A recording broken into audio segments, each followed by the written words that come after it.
Bismillahirrahmanirrahim. Assalamualaikum warahmatullahi wabarakatuh.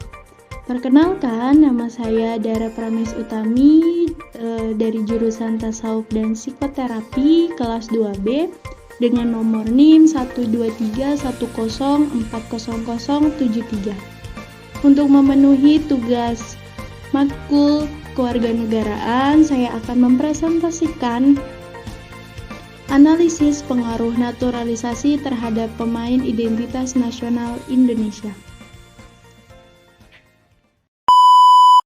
Untuk pembahasan yang pertama, mari kita bahas tentang pengertian naturalisasi terlebih dahulu.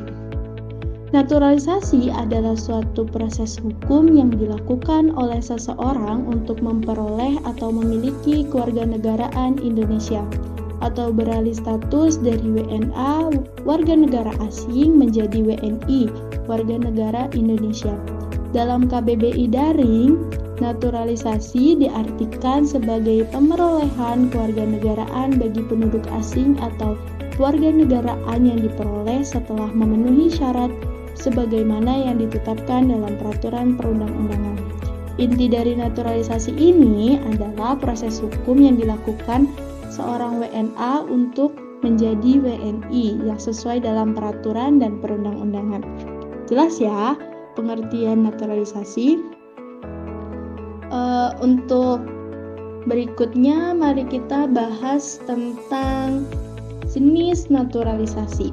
Jenis naturalisasi ini terbagi menjadi dua, yaitu naturalisasi biasa adalah proses memperoleh status kewarganegaraan bagi WNA dengan cara mengajukan permohonan.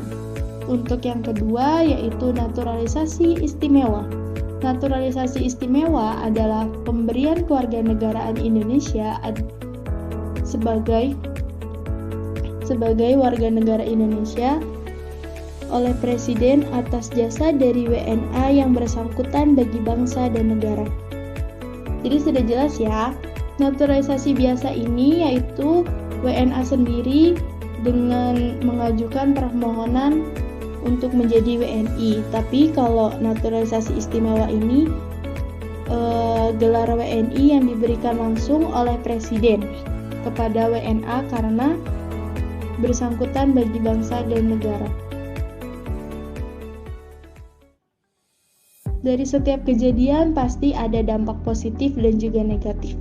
Dari naturalisasi ini kita mempunyai dampak positif naturalisasi, yaitu ada 4 poin. Untuk poin yang pertama, kemajuan dalam pembangunan Indonesia dengan menyalurkan pemikiran gagasan-gagasan yang baru. Untuk poin yang kedua, persaingan sepak bola dalam negeri semakin memanas sehingga dapat menarik atensi masyarakat dan dapat dikelola jadi lahan bisnis. Untuk poin yang ketiga, semakin luasnya wawasan dan pengalaman dalam bersepak bola. Untuk yang terakhir yaitu poin keempat, dampak positif dari naturalisasi ini adalah meningkatkan standar olahraga sepak bola dalam negeri. Oke, next. Pembahasan selanjutnya yaitu dampak negatif naturalisasi. Yang pertama, dampak negatif naturalisasi mematikan bakat dalam negeri. Investasi terbaik dalam sepak bola tanah air adalah membina potensi-potensi dalam negeri. Untuk yang kedua, dampak negatifnya itu mengurangi peluang anak bangsa untuk bergabung dalam tim.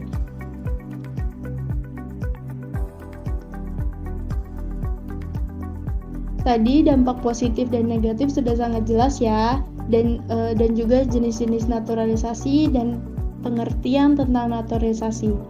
Sekarang beralih ke pengertian identitas nasional. Identitas nasional atau jati diri bangsa adalah identitas atau rasa memiliki seseorang terhadap suatu negara atau suatu bangsa. Ini adalah pengertian suatu bangsa sebagai satu kesatuan yang utuh yang diwakili oleh tradisi, budaya, dan bahasa yang khas. Identitas nasional dapat merujuk pada perasaan subjektif yang dimiliki seseorang dengan sekelompok orang tentang suatu bangsa. terlepas dari status kewarganegaraan hukum seseorang. Identitas nasional dipandang dalam istilah psikologis sebagai kesadaran akan perbedaan, perasaan dan pengakuan kita dan mereka. Jelas ya, jadi identitas nasional ini berarti jati diri bangsa atau memiliki rasa kepemilikan dalam dirinya.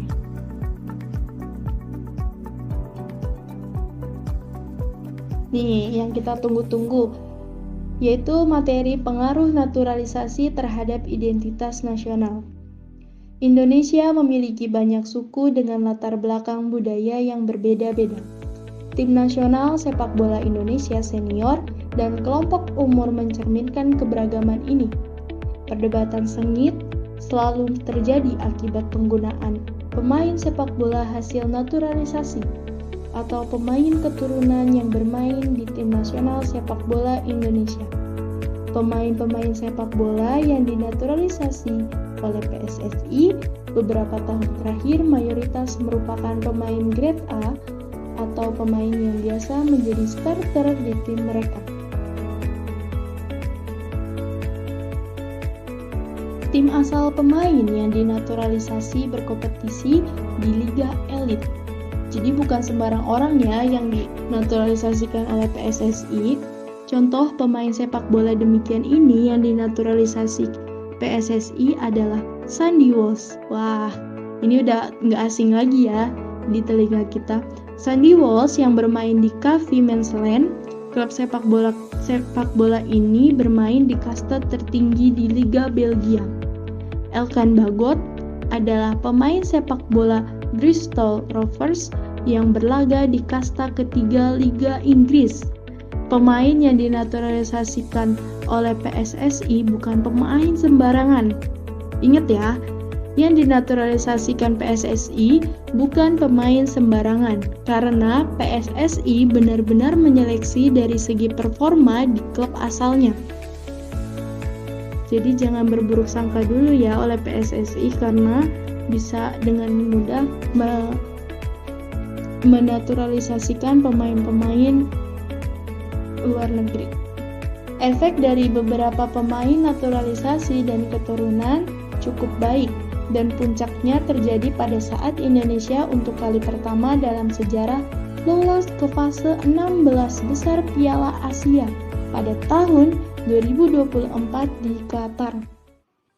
Keren sekali bukan Indonesia? Tentu saja tidak boleh menutup kritik untuk para pemain naturalisasi dan keturunan tersebut.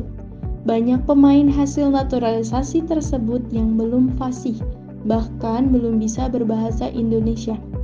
Hal tersebut bisa membuat integrasi tim membutuhkan waktu yang ekstra. Kendala bahasa juga akan berdampak pada chemistry antar pemain.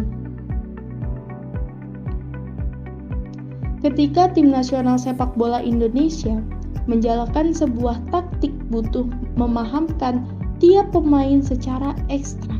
Karena pemain-pemain sepak bola tersebut datang dengan latar belakang budaya dan filosofi gaya permainan yang berbeda-beda. Hebat sekali kan? Pemain naturalisasi dan keturunan bukan suatu ancaman dari sisi kualitas. Sebenarnya banyak pemain tim nasional asli Indonesia yang saat ini juga bermain di klub-klub sepak bola luar negeri.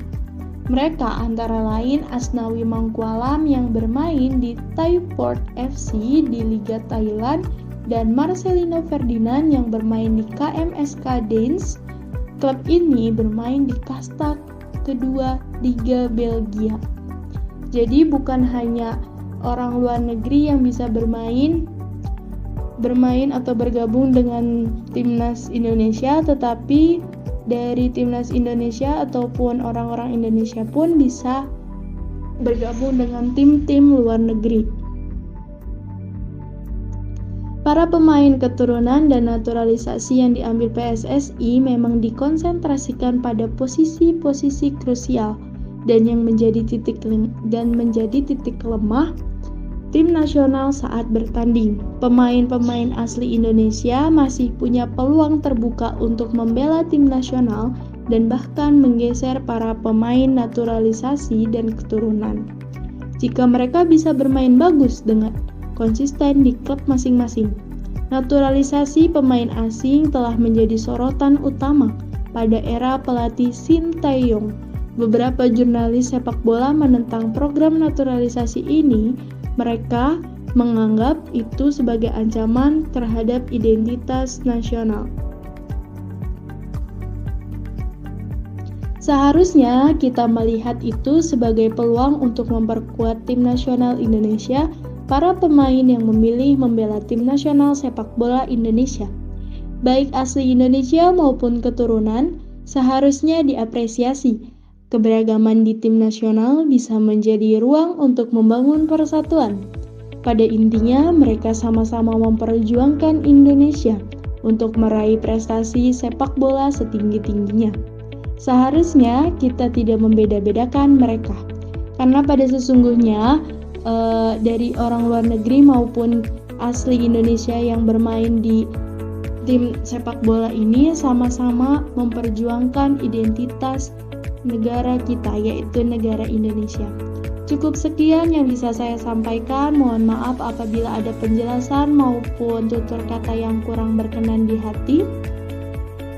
Cukup sekian. Wassalamualaikum warahmatullahi wabarakatuh. And for the last, thank you so much for watching.